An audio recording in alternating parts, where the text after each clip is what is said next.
As the final day of the year dawned, Clara Mallory stood at her apartment window, a solitary figure against the backdrop of the city's preparations for New Year's Eve.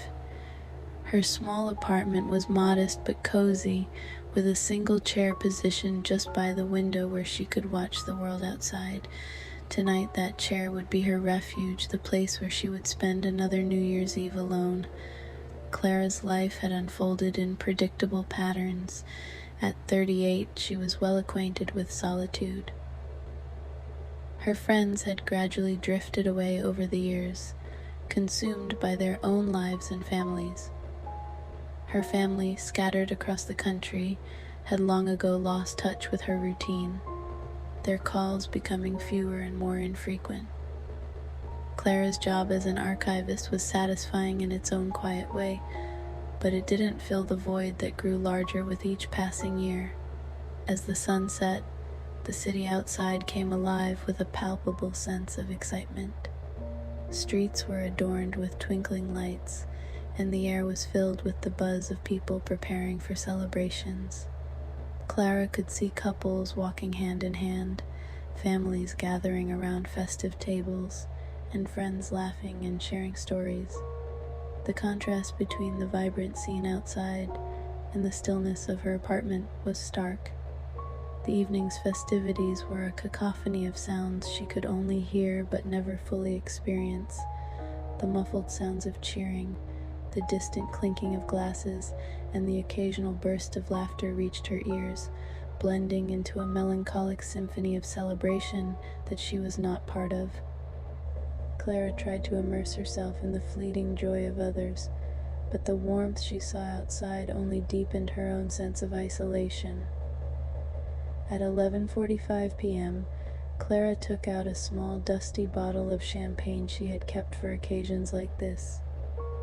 It was not much, but it was her own small tradition, a solitary toast to mark the passage of another year. She poured the champagne into a single glass, the fizzing sound contrasting sharply with the muted sounds of the world outside. As she raised the glass, she made a silent wish, a plea for connection, for change, for something to lift her out of the endless cycle of solitude. The minutes ticked by slowly. Clara watched the clock with a mixture of anticipation and dread. Each year, the countdown felt more like a reminder of her isolation, a cruel joke played by time itself. She looked around her apartment, noting the untouched decorations she had put up months ago, their vibrant colors now seeming more like mockeries of the festive spirit she yearned to join. As the clock struck midnight, the city erupted in a dazzling display of fireworks. The sky was filled with bursts of color, red, blue, green, gold, each explosion a brilliant testament to the joy and hope that surrounded her. Clara watched with a heavy heart, her eyes fixed on the brilliant lights that painted the sky. The fireworks were beautiful, but they only served to highlight her loneliness, casting long shadows over her empty apartment. She took a sip of champagne, its sweetness mingling with her tears as they began to fall. The cheers and celebrations outside felt like a world she could see but never touch. She whispered to herself, "Happy New Year," the words feeling hollow as they left her lips.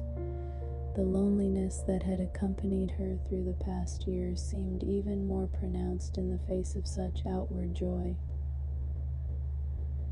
Clara's mind wandered through the memories of past New Year's Eves, years filled with hopes and dreams that never quite came to fruition. She remembered the times she had spent with friends, the laughter and shared resolutions, the promise of a new year holding the potential for change.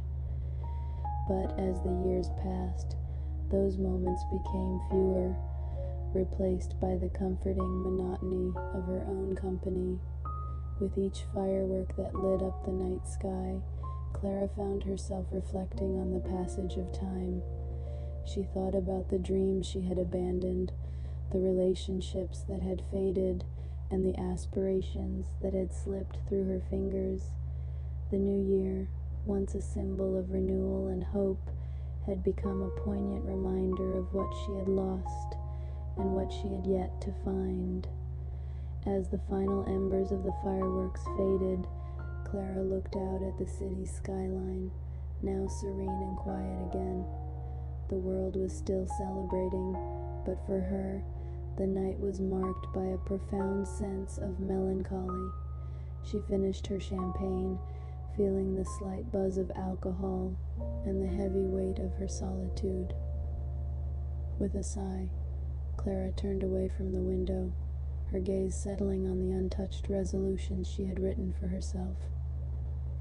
She hadn't had the heart to make them public, and now they seemed like little more than wishful thinking.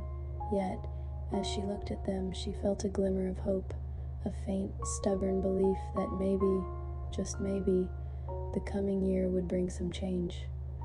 As the night wore on and the city's celebrations dwindled, Clara found herself curled up in her chair, wrapped in a blanket. The quiet was both soothing and sorrowful, a stark contrast to the vibrant chaos she had watched earlier.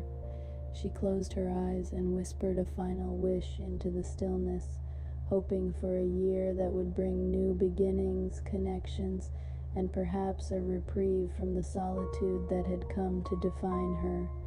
In the end, Clara's New Year's Eve was a bittersweet reflection of her life, a mix of hopeful dreams and aching loneliness. But as the first light of dawn began to break through the window, she found solace in the quiet promise of a new day, the beginning of another year that held the potential for change and the possibility of finding a place where she truly belonged.